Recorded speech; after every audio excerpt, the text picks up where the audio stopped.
La pépite de Lorraine Goumeau à 6h17, une start-up pour relancer le trafic en magasin. Ça tombe à pic aujourd'hui puisque c'est le jour de réouverture, Lorraine.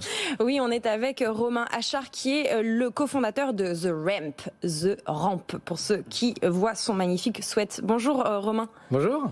Merci d'être avec nous. Vos clients, ce sont, on va le dire tout de suite, les enseignes à réseau, c'est-à-dire les gros franchisés, les grands groupes. Vous n'avez peut-être pas le droit de nous citer forcément leur nom, mais vous... On a le droit à tout ici. Hein. Ah oui. Alors donnez-nous 2-3 exemples. On travaille beaucoup avec des agences en fait, et en direct, et on travaille principalement beaucoup dans le secteur automobile, mais ça peut être aussi la grande distribution, ça peut être aussi le retail, les cuisinistes. Voilà. Et donc l'idée, même si c'est effectivement pour des grandes enseignes de réseau, c'est d'adapter la publicité à chaque point de vente local.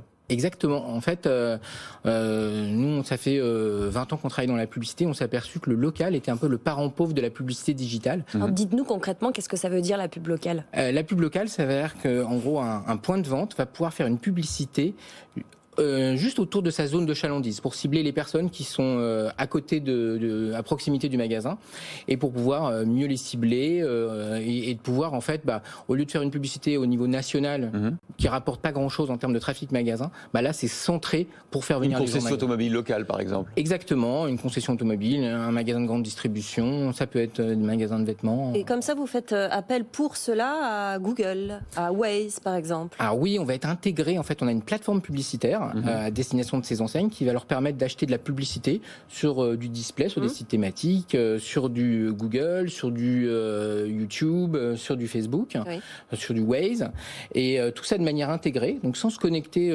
chez tous ces opérateurs, et ils vont pouvoir simplement définir leur zone de chalandise et pouvoir lancer leur publicité très rapidement. Mais du coup, c'est pas une initiative, c'est une initiative du magasin pour savoir combien d'argent il met effectivement, mais globalement, il faut que d'abord il y ait eu un accord entre The Ramp et le réseau, en fait, c'est ça ? Exactement. On travaille en général avec les têtes de réseau qui ont en fait une double demande, c'est-à-dire que les points de vente aujourd'hui, surtout après la crise, ont compris qu'en fait le local, ils devaient maîtriser leur visibilité locale digitale.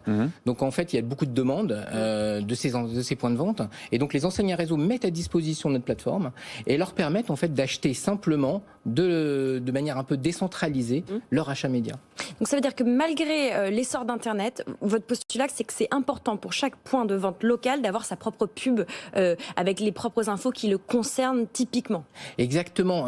Vous savez, si vous faites une campagne nationale, la publicité, elle va aller là où c'est le plus efficace. Donc par exemple, vous faites une campagne nationale, il va y avoir un gros boost sur l'Île-de-France par exemple. Et vous avez un magasin à Albi, vous n'allez rien voir de la publicité. Donc en fait, le fait de faire de la publicité locale géolocalisée, ça va permettre finalement d'assurer en fait de la visibilité à cette enseigne en particulier. Vous ciblez aussi les intentions d'achat. Comment vous y prenez ? Je comprends pas. Oui, alors ça c'est vraiment très intéressant.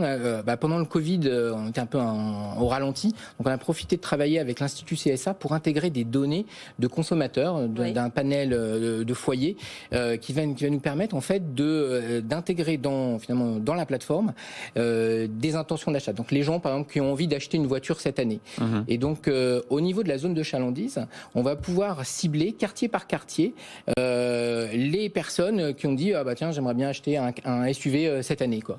Et donc grâce à leur recherche sur Google, on peut savoir par exemple. Alors pas forcément. Là c'est avec l'Institut CSA, c'est des questionnaires. Donc ils ont manifesté leur intention d'achat. Donc ça nous fait ce qu'on appelle nous du smart target. Et on va un step plus loin, c'est qu'en fait on a intégré leurs préférences médias dans leur cycle d'achat.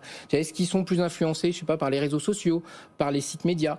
Et donc avec ça, on va faire un plan média dynamique qui va permettre d'optimiser en fait et de finalement d'avoir de meilleurs résultats pour ces publicités. Vous avez réussi à quantifier l'impact précis des campagnes ciblées à la fois avec la data et avec sur le plan local, ou c'est compliqué encore de savoir? Non, alors on y arrive. Alors il y a pas mal de technologies là-dessus, sur du Drive to Store.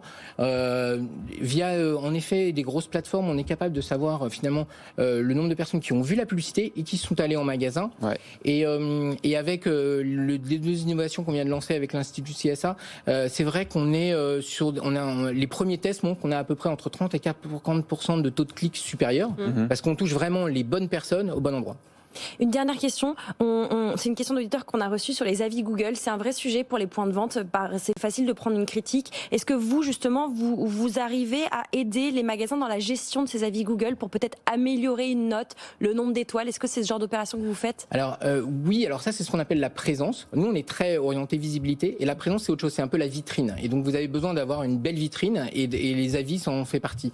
Donc en effet on a intégré un module qui permet simplement de pouvoir administrer et gérer ces avis. Après, si vous avez des mauvais avis, ça c'est à vous de les gérer, donc à vous de répondre, à vous de aussi poser des questions et d'améliorer aussi votre relation client. Voilà. Voilà la pépite, The Ramp, Romain Achard, son cofondateur. Merci Lorraine.